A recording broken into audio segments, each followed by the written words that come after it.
Bonjour chers frères et sœurs. Ce mardi 11 août 2026, Alassane Ouattara et le président de la Mauritanie ont tenu un conseil de guerre. Vous allez le découvrir à la fin. Vous allez découvrir les faits. Parce que si météo politique ivoirienne, on utilise les faits pour contredire les hommes politiques. C'est ce que conseille la philosophe politique Hannah Arendt. Comme les politiciens sont des menteurs, sont des démagogues, je parle de certains politiciens parce que nous, le président Laurent Gbagbo est véridique. Vous le verrez à la fin de cette intervention. Il dit la vérité. Alors, ici, vous allez voir que à travers les faits, hier mardi, la rencontre entre le président mauritanien et Alassane Ouattara était en réalité un conseil de guerre contre l'AES. Pour ce faire, on va étudier les relations entre la Mauritanie et la Côte d'Ivoire en matière de liberté, de paix, de justice. Regardez ce que la Mauritanie a eu à faire à ce frère pour comprendre que la Mauritanie, comme la Côte d'Ivoire, bafoue la justice, bafoue la vérité, pendant que les ressortissants de ce pays vivent tranquillement chez nous, s'enrichissent tranquillement chez nous.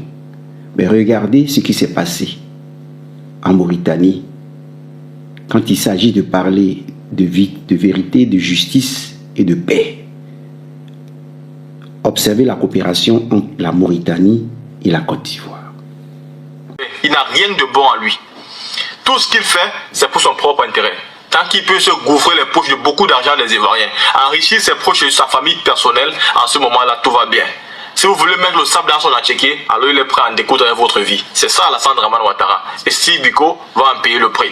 La team, regardez ici une vidéo de Steve Biko qui fait qu'on l'arrête aujourd'hui. Et ensuite, regardez l'information de son arrestation donnée par sa femme elle-même. Elle dit que le dossier de la Côte d'Ivoire sera bientôt relancé. Et puis vous, c'est de Soro vous parlez. Soro lui va comparaître, lui n'est pas pressé.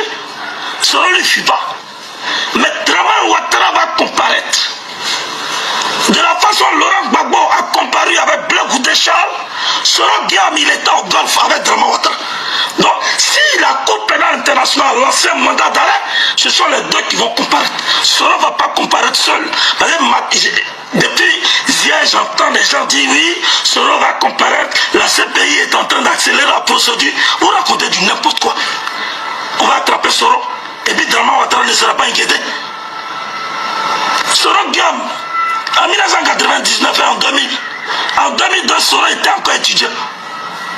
Je dis bien, Soro Guillaume était encore étudiant. Un étudiant, quel moyen il a pour acheter des armes?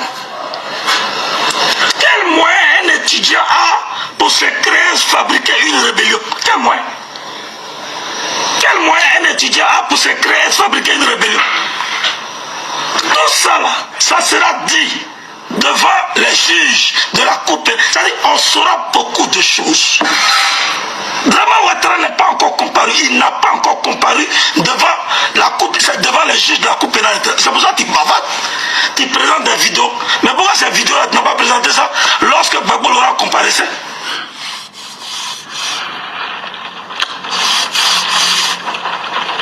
Salut, bonjour. Arrivez très vite, nous allons échanger. Nous allons vous informer à temps réel de ce qui est en train de se passer actuellement en Mauritanie. Voilà. Si vous êtes présents, commencez à arriver, commencez à partager cette vidéo. Il y a une urgence qui me réveille ce matin. Je n'ai même pas encore dormi. J'ai travaillé, j'arrive du travail là, j'ai fait la nuit, j'arrive du travail et je veux me coucher, mais je reçois des appels des appels incessants faisant état d'une information très urgente. Alors je voudrais vous dire ici que je ne peux pas dormir avec cette information dans la tête. Je suis fatigué. J'ai besoin de me coucher, de me reposer après une longue nuit de travail. Mais voilà que des appels, me parviennent. Tout le monde commence à m'appeler pour me donner une information selon laquelle le camarade Steve Biko de la Mauritanie serait mis aux arrêts par la police d'Interpol. Cher ami, il faut partager cette vidéo pour que la nouvelle arrive partout. Il est urgent que nous appelions toutes les personnes dépositaires de la loi pour pouvoir intervenir dans cette affaire. Le camarade Steve Biko est entre les mains d'Interpol selon nos informations et il est susceptible d'être ramené en Côte d'Ivoire. Il est susceptible d'être ramené en Côte d'Ivoire parce que depuis un moment, il est traqué par le pouvoir dramanien. Draman Ouattara veut forcément mettre la main sur Steve Biko de la Mauritanie. Il veut forcément le museler, empêcher que Steve Biko ne puisse faire ses analyses et dénoncer ses pratiques. Donc, Alassane Draman Ouattara a activé l'arrestation de Steve Biko de la Mauritanie. Attendez, j'ai un appel. Oui. Oui. Oui. Oui, oui, ça va. On dit quoi? Oui. Ils l'ont extradé déjà? Ils l'ont extradé déjà à Abidjan? Parce que là, je suis en direct, on vient de m'appeler pour me dire qu'il a été arrêté, mais il a été extradé. D'accord. Attends, je peux mettre le haut-parleur? D'accord, vas-y. Non, mais parce que c'est une information, tout le monde doit entendre. Ouais.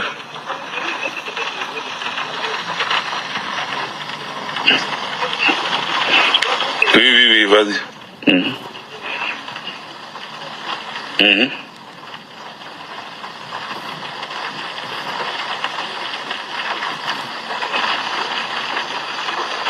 Ah bon?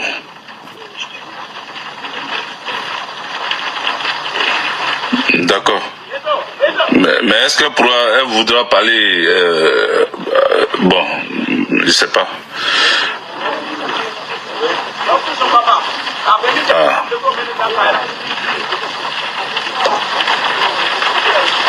D'accord. Ok, envoie-moi par message parce que je suis sur le téléphone en direct et envoie ça par message. Merci. D'accord, merci. Voilà, cher ami, l'information devient persistante. On nous dit que il a été extradé, le camarade Steve Biko a été extradé depuis 4 h du matin à Abidjan. Il a été extradé à Abidjan. Moi, j'ai travaillé toute la nuit, je viens de rentrer et je reçois des coups de fil depuis 9 h où on me dit que Steve Biko est arrêté et que il serait actuellement dans les mains, entre les mains des, comment on les appelle là, d'Interpol. Donc je n'étais pas encore informé que l'extradition s'est faite. Or moi, je venais du boulot, je voulais dormir, c'est seulement je suis fatigué. Mais je ne peux pas dormir la conscience tranquille lorsque un camarade de lutte est arrêté et extradé.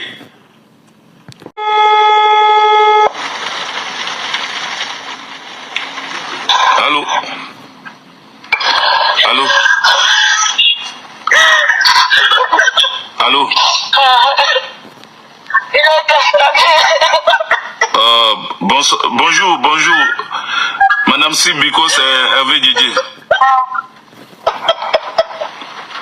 Faut te calmer.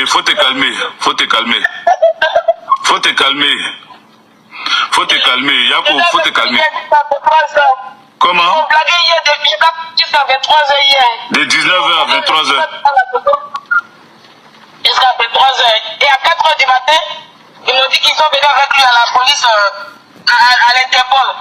Donc j'arrive là, on me fait balader. Je suis allé dans un coin, on m'a dit que c'est pas là-bas. On m'a envoyé dans un autre coin. Quand je parlais avec les policiers, il dit à celui qui est parti en Côte d'Ivoire. J'ai dit, il est parti en Côte d'Ivoire. Il dit, ah, il s'en va. Donc, tout de suite, j'ai su qu'il a été extradé.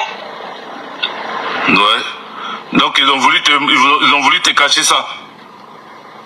Voilà. Oui, tu n'as pas pu appeler, comment on appelle, des connaissances proches du président Laurent Gbagbo? Le petit frère du président, que je connais bien, ils ont entendu que le monsieur ne soit pas là.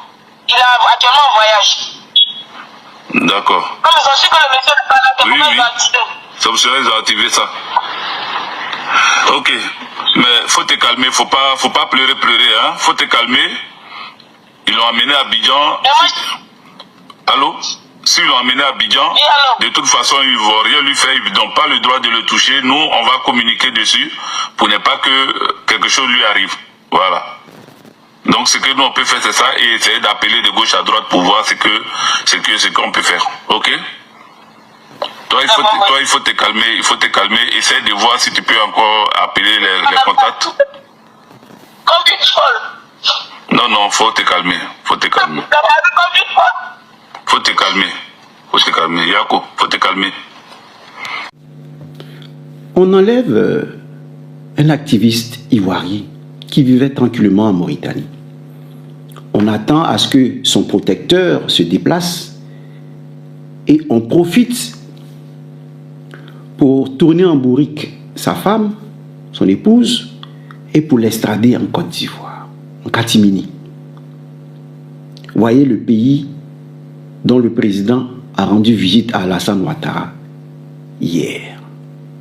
Alors lorsqu'on s'interroge sur ce fait en se disant mais comment on peut envoyer un avion présidentiel prendre un activiste ivoirien qui vit en Mauritanie, qui n'a jamais, disons, s'est jamais attaqué à la Mauritanie, il n'est pas un danger pour la Mauritanie, mais comment se fait-il qu'on puisse extrader, livrer un Ivoirien qui se bat pour son pays? Alors la réponse nous vient d'un partenaire qui se dit opposant, un partenaire d'Alassane Ouattara, qui était même l'un des opposants présents à la fête de la dépendance du 7 août. La dépendance de la Côte d'Ivoire, ce n'est pas la fête de l'indépendance.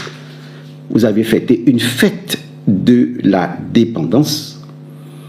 Alors, parce que Ouattara a fait de nous une colonie, les 4660 prisonniers, c'est l'État, un État terreau qui vient d'être créé, qui vient d'être fondé. Alors, écoutez ce que dit celui-là même, qui était aux côtés du président Laurent Gbagbo à la Cour pénale internationale et qui a décidé, lui, de ne plus se battre, d'agir comme un lâche, de ne plus se battre sur la voie de la liberté. Voyez, pendant que Ibrahim Traoré, plus jeune que lui, est prêt à donner sa vie pour son pays. Mais c'est ce que nous devons faire. Il n'y a pas d'autre solution. Nous ne prenons pas les armes contre notre pays. Mais nous nous battons pour que la justice se fasse. Nous sommes des vrais martyrs. Parce que nous combattons avec l'amour dans notre cœur. Non pas avec la haine. On ne prend pas des explosifs pour aller faire exploser les gens et puis dire, oui, Dieu m'accueillera, Allah m'accueillera. C'est faux. Vous voyez? Donc, ici, le fait même de penser qu'il n'y a pas d'enfer, le fait de penser que tu peux faire des choses, tu passeras, tu brûleras un peu dans le feu, tu rejoindras le paradis, fait que nous avons certains musulmans en Côte d'Ivoire qui agissent comme des terreaux. C'est-à-dire pour eux, il n'y a plus de crainte de Dieu. Il n'y a plus de crainte de Dieu.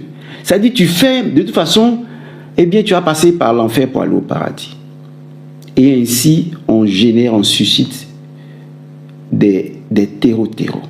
Alors, écoutez ce que dit cet opposant au sujet de l'arrestation de notre frère activiste Steve Biko.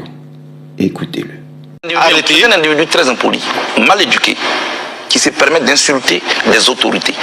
Steve Biko allait jusqu'à insulter l'intimité d'une première dame. C'est un problème d'éducation à régler. Vous savez, c'est pas parce qu'on a une caméra devant soi qu'on peut dire n'importe quoi. On a une société à éduquer.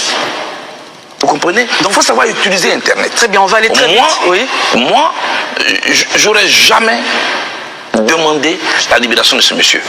Parce que je suis même en procès avec quelqu'un d'autre. Et pour cela, on ne peut pas rassembler tout et n'importe quoi. Donc l'État a eu raison de faire arrêter Steve Biko. Non, ce n'est pas à moi de juger ça. L'État sait pourquoi il a arrêté Steve Biko. Mais vous êtes d'accord avec ça. Non, vous êtes d'accord avec cela? Avec quoi?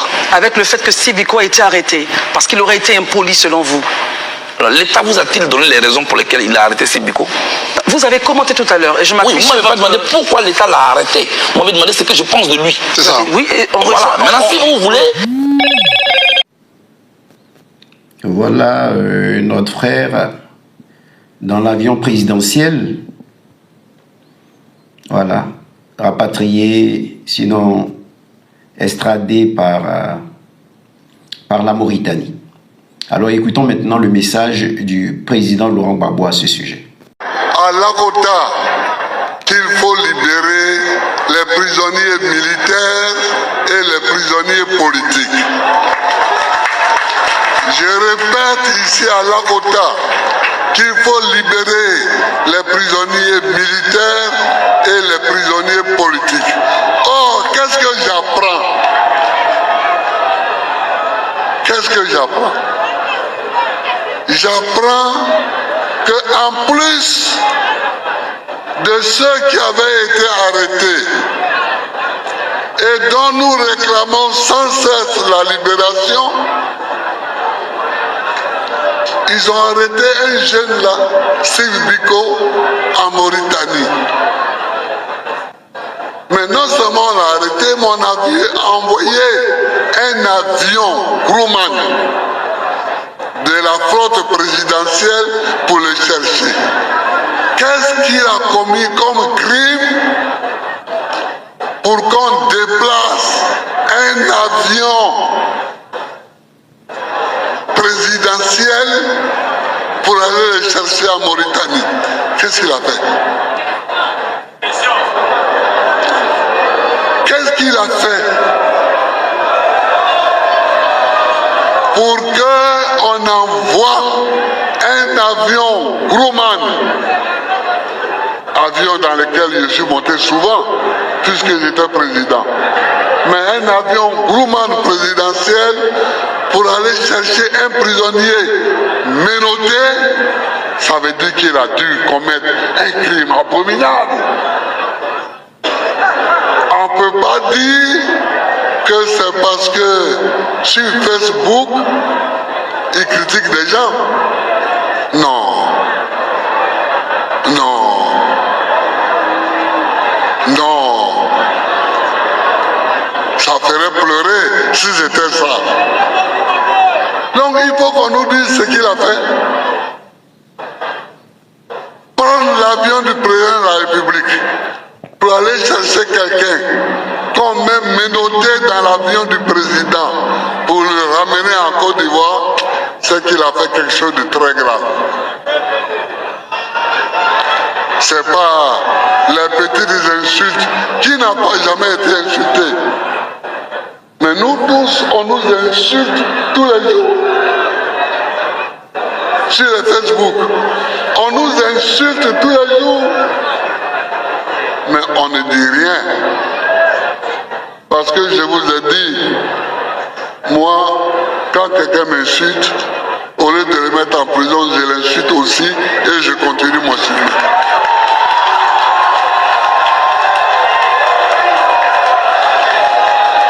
Tu m'insultes, je t'insulte et puis je passe mon chemin, je m'en vais chez moi. Mais là, on déplace un avion pour aller chercher quelqu'un. On dit qu'il a insulté quelqu'un. Donc, on s'en va en Mauritanie avec un avion présidentiel, avec le prix du kérosène, tout pour le ramener ici. Mais ça, je ne comprends pas ça. Et jusqu'à présent, on ne sait pas où il est. Il paraît qu'ils ont arrêté encore un autre qui serait militant du PPACI, qui est un jeune, qu'on l'a arrêté aussi. Plus deux militants de Soro, enfin, on arrête. On arrête. Gouverner, ce n'est pas arrêter des gens. Gouverner, ce n'est pas mettre des gens en prison. Moi, j'ai fait 10 ans comme président de la République. Je n'ai pas mis une seule personne en prison.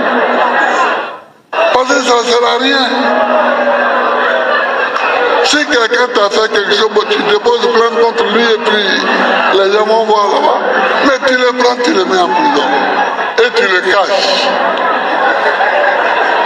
Et tu le caches. Donc, je m'insurge. Notre parti s'insurge contre toutes ces arrestations qui se font sans normes ni règles.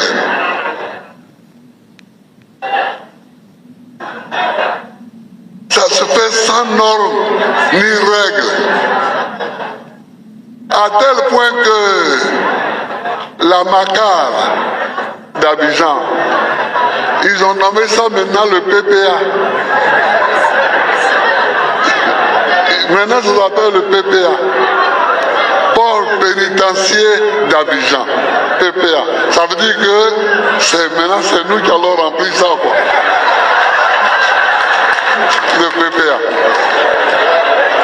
Quand même. Moi, j'aime beaucoup l'humour. Mais quand l'humour est noir comme ça, c'est trop triste.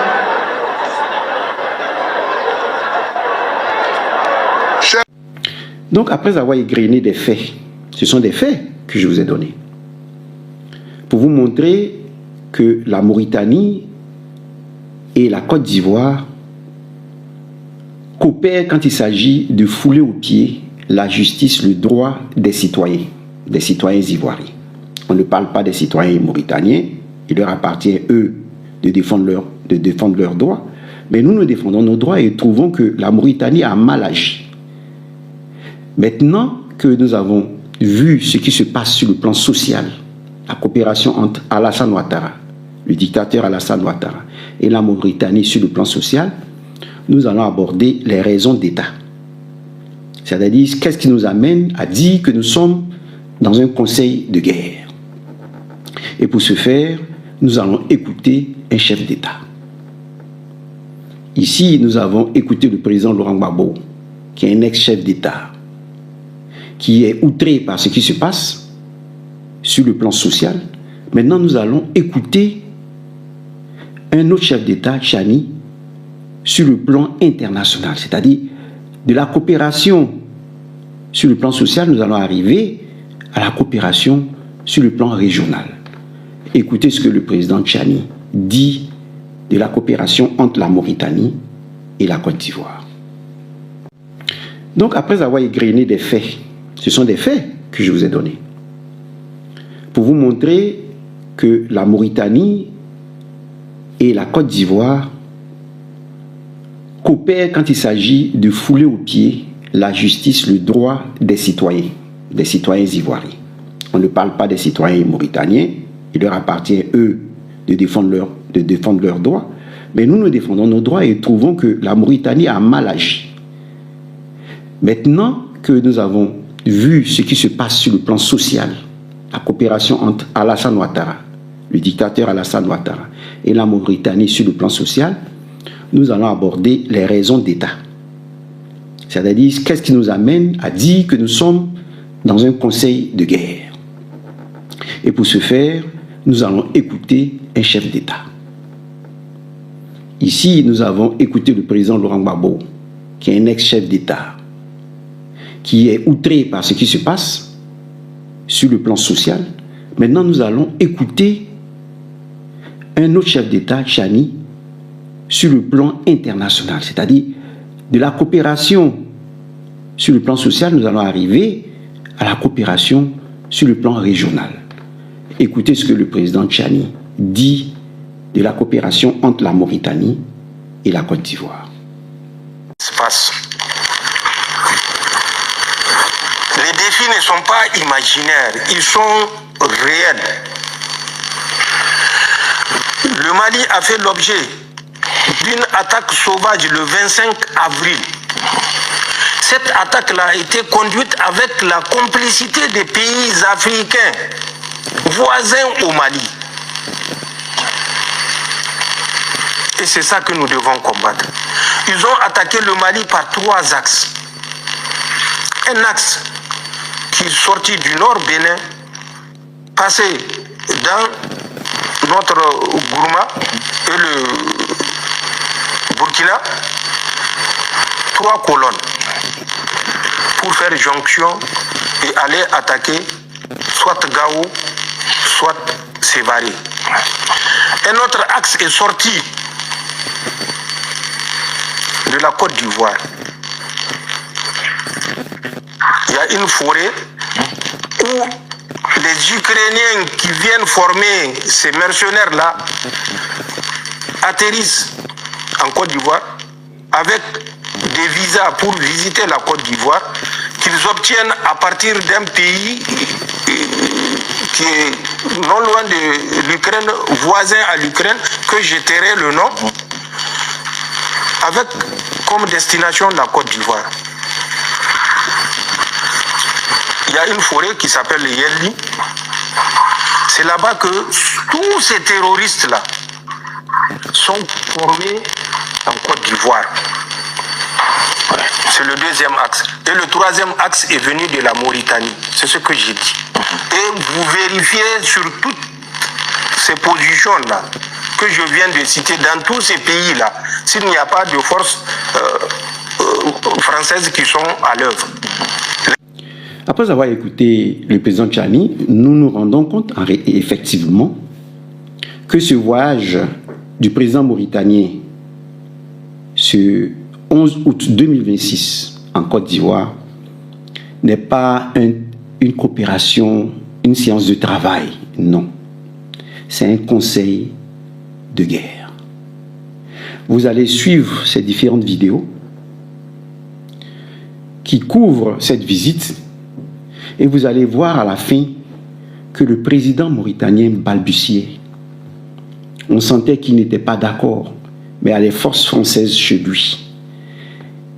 Et il sait qu'il est devant le gouverneur de l'AOF, Alassane Ouattara, le gouverneur de l'Afrique occidentale française. Parce que eux, Macron, voit l'Afrique de cette manière. Il ne voit pas l'Afrique comme l'Afrique de l'Ouest comme des pays, et même l'Afrique centrale, comme des pays libres. Et il voit ces pays comme des colonies. Et Alassane Ouattara est le gouverneur général de toutes ces colonies. Et vous voyez, en une conférence de presse, mais regardez cette conférence de presse, ça dit Ouattara semble donner des ordres plutôt. Donne des ordres, je ne dis pas semble, donne des ordres au président mauritanien, qui lui, lorsqu'on l'écoute, balbutie, et le Ouattara qui le regarde de haut comme ça pour dire mais tu dois exécuter mes ordres parce que les Français, c'est moi qui suis le gouverneur de l'AOF. Écoutez, regardez tous ces faits et écoutez, suivez bien comment balbutie le président mauritanien en Côte d'Ivoire, parce qu'il est obligé de renforcer l'axe contre l'AES. Tchani en a parlé, il doit venir voir ce qui s'est passé. Alors, écoutez. Le président de la République, M. Mohamed El-Cheikh Ghazouani, a rencontré ce mardi à Abidjan son frère, M. Alassane Ouattara, président de la République de Côte d'Ivoire. Cette rencontre s'inscrit dans le cadre de la visite d'amitié et de travail que le président de la République a effectué en République de Côte d'Ivoire dans le cadre des relations fraternelles et de coopération qui unissent les deux pays frères.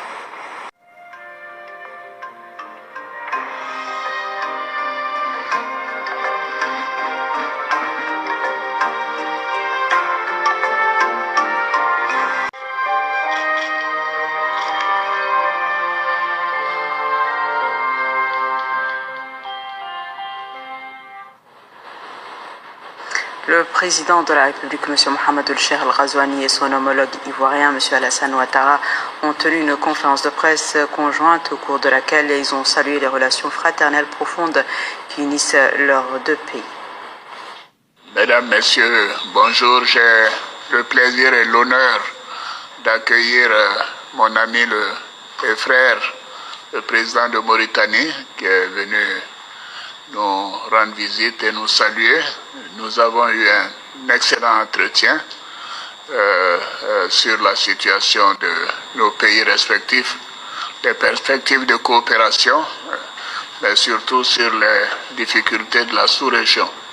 Nous sommes totalement en phase sur les décisions et les perspectives et nous travaillerons étroitement pour aller de l'avant. Je vous remercie. Merci, Monsieur le Président. Merci, Monsieur le Président. Tout d'abord, messieurs, je voudrais remercier mon frère, son Excellence le Président Alassane Ouattara, pour la qualité de l'accueil et pour le temps aujourd'hui, si vous le voulez bien, pour une visite d'amitié, mais aussi de fraternité. Si vous le voulez aussi bien, pour une simple rencontre avec son Excellence, Monsieur le Président. Merci beaucoup. Dans le même esprit de l'amitié et de la fraternité.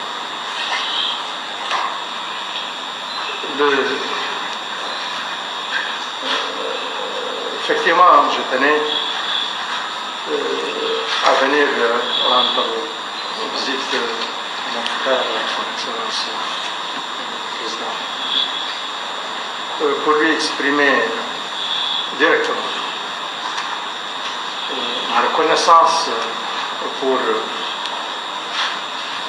l'écoute, l'attention et l'appui qu'il a de façon constante porté à mon pays, à l'Afrique. Les relations entre les deux pays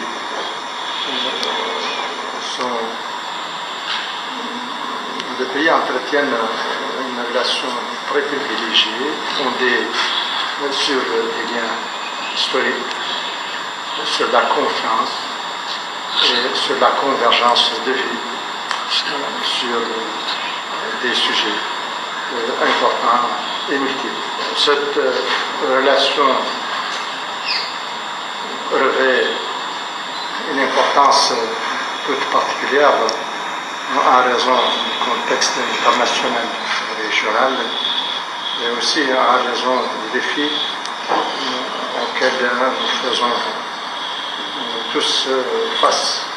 Il est donc tout à fait naturel que lors de nos échanges, que nous parlions de notre région et que nous parlions, nous échangions aussi sur les enjeux qui nous préoccupent.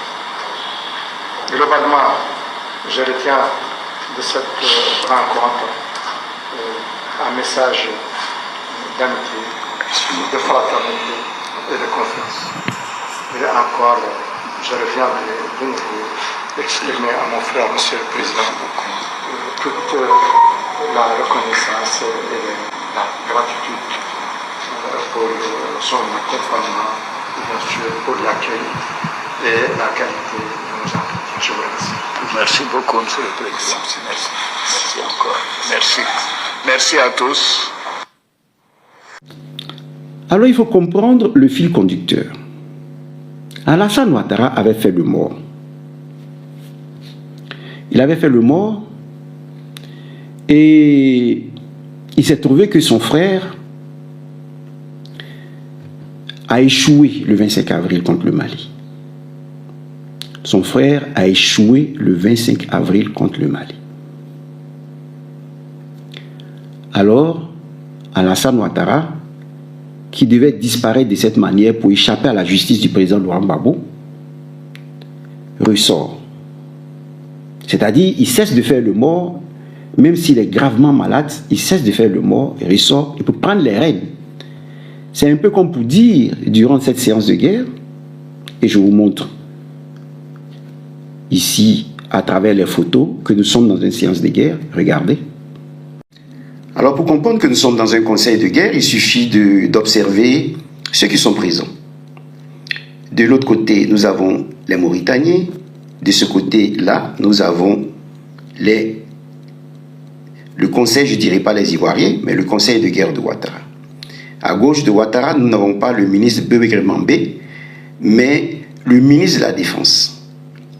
Si Bebegré Mambé était présent, on pouvait parler donc de coopération, parce qu'il est le ministre, le patron des ministres, donc il allait discuter affaires avec la délégation mauritanienne. Mais ici, nous avons présent le ministre de la Défense. Donc, dans ce cas, le protocole nous indique que nous sommes dans un conseil de défense. Sinon, un conseil de guerre. Nous n'avons pas en face le patron des ministres, mais le patron des militaires, le ministre de la Défense, Téné Birahima Ouattara, à gauche de son frère aîné, Alassane Ouattara, et aux côtés du ministre de la Défense, nous avons, je crois, le ministre de la Justice. Voilà. Donc, nous assistons à un conseil de guerre contre l'AES. Merci. Ce conseil de guerre, vous voyez que c'est effectivement Téné Birahima Ouattara aux côtés de son frère. C'est pas Bebegré Mambé. Si Bebegré Mambé était là, c'était un cadre. Nous étions dans un cadre de coopération. Mais son frère est là. C'est-à-dire les discussions sont orientées vers le renforcement de cet axe contre le Mali. Qu'est-ce qui s'est passé? Pourquoi vous avez échoué? Et qui a échoué? C'est Téné Birahima Ouattara. Parce que pendant que son frère faisait le mort, lui, il devait pouvoir éliminer Assimi Goïta. S'il éliminait Assimi Goïta, alors on l'installait pratiquement sur le trône en Côte d'Ivoire. Parce que la guerre allait éclater en Côte d'Ivoire aussi. Il allait éliminer Assimi Goïta. Les Maliens allaient réagir, l'armée malienne allait réagir, et la France aurait utilisé ce moment-là pour installer Birahima Ouattara comme président de la Côte d'Ivoire. Et Ouattara se serait caché et aurait échappé à la justice ivoirienne, à la justice internationale que le président Laurent Gbagbo est en train de mener de manière souterraine. Et comme Dieu ne dort pas, Ouattara, son frère a échoué, il est obligé de se faire voir. Donc il faisait le mort, mais ils sont obligés de se faire voir. Donc on se dit, bon, comme toi tu as toujours réussi tes coups, même si tu as échoué à Bazoum, mais nous pensons que tu peux réussir cette fois-ci. Donc on remet Ouattara et son frère est obligé d'apprendre encore comment son grand frère est machiavélique. Donc nous sommes là en train d'assister à un conseil de guerre. À travers les photos, les faits, vous le constatez. Alors, qu'est-ce que vous devez comprendre, vous, l'armée de Côte d'Ivoire? Je vous laisse écouter ces propos du président Laurent Gbagbo, qui sont d'actualité. Écoutez-le. Quand Sauvé-Guillaume se battait, je l'ai regardé, lui et ses amis, et je leur ai dit, vous me combattez pour quelqu'un que vous ne connaissez pas. Tout ce que le président Gbagbo a dit concernant Ouattara s'est réalisé. Vous le suivez alors que vous ne le connaissez pas. Donc si le président Laurent Gbagbo nous dit n'allez pas aux législatives, n'allons pas aux législatives, parce qu'il connaît Ouattara. Si on allait aux législatives, il allait créer des incidents pour chercher à incarcérer tous les militants du PPACI, puisque le PPA, comme le dit le président Gbagbo, est un humour noir pour dire faisons en sorte que ce parti politique-là soit enfermé, pour ne plus qu'on parle de ce parti politique, soit décapité. Voilà leur but. Voilà leur but. Voilà pourquoi le président Laurent Gbagbo n'a pas donné de mot d'ordre. Ce n'est pas parce qu'il est lâche, ce n'est pas parce qu'il collabore avec Ouattara. Non. c'est pour le bien même des Ivoiriens qu'il utilise la justice. Et vous allez voir que ces gens-là veulent attaquer l'AES pour que leurs crimes soient effacés.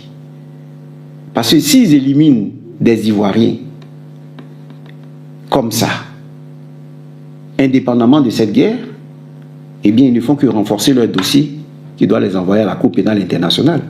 Donc, il faut entraîner l'AES dans le massacre des Ivoiriens qui est prévu.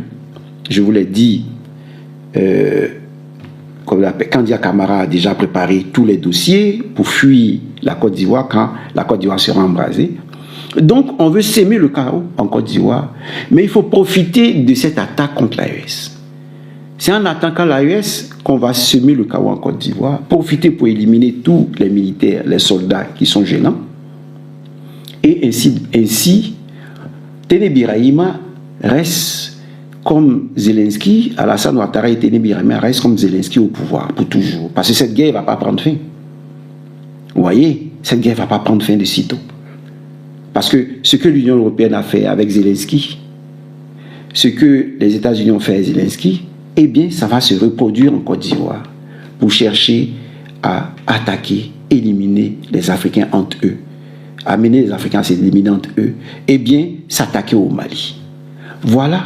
Donc, Ouattara, ayant peur du dossier de justice du président Laurent Gbagbo, trouve que la seule solution, c'est de créer le chaos en Côte d'Ivoire en suscitant une guerre contre l'AES. Une guerre contre l'AES va cacher les crimes qu'ils vont commettre en Côte d'Ivoire, en faisant croire que ce sont des terroristes, des terroristes qui ont éliminé les militants du PPACI, les Ivoiriens qui se battent pour la justice. Voilà le chaos qu'il veut créer. Voilà. Donc, la prochaine fois, je vais vous expliquer pourquoi. Je dis que c'est un chaos qu'il veut créer et que ce n'est pas une guerre qu'il veut mener. Voilà. Parce qu'il sait qu'il n'est pas victorieux. Il ne sera pas victorieux. Il le sait lui-même très bien. Alors, je vous laisse à ce sujet. Et ce soir, nous allons méditer à 22h30 sur, disons, toujours la spiritualité africaine et la spiritualité occidentale. Vous voyez, nous allons comprendre, toujours aller en profondeur pour que nos frères kamites comprennent que la figure d'Osiris et d'Isis ne s'oppose pas à la figure de Jésus et de Marie. Non. On va revenir sur ce sujet pour l'expliquer encore mieux ce soir. Merci et à 22h30.